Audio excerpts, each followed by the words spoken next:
ধীরে ধীরে বাড়ছে রোবোটিক্সের উপর নির্ভরতা ও এর মাধ্যমে আয়ের পরিমাণ।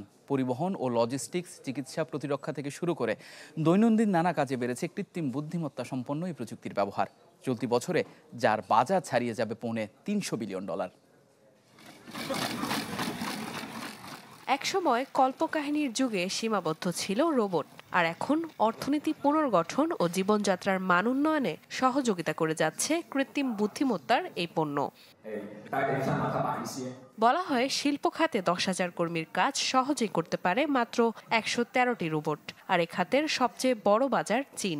2021 সালেও বিশ্বের 38% রোবট বিক্রি করেছে দেশটি। তথ্য বলছে চলতি বছরে শিল্প খাতে এর বাজার ছাড়াবে $69 বিলিয়ন। অন্যদিকে ঘরের কাজে রোবটের সবচেয়ে বড় বাজার যুক্তরাষ্ট্র। নিজস্ব সেবায় চলতি বছর এমন রোবোটিক্সের বাজার প্রায় $15 বিলিয়ন। প্রতিরক্ষা ব্যবস্থা শক্তিশালী করতে রোবোটিক্সে আলাদাভাবে বরাদ্দ বাড়াচ্ছে বড় দেশগুলো। 2027 সালের মধ্যে এ খাতের বাজার ছাড়িয়ে যাবে $30 বিলিয়ন। এছাড়াও পরিবহন, চিকিৎসা, আতিথেয়তা, বিনোদন, শিক্ষা, কৃষি ও অন্যান্য কাজে বাড়ছে এর ব্যবহার।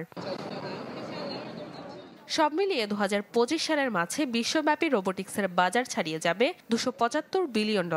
বছর ব্যবধানে প্রবৃদ্ধি 17% বেশি। নাদিয়া ইসলাম তুলি, চ্যানেল 24।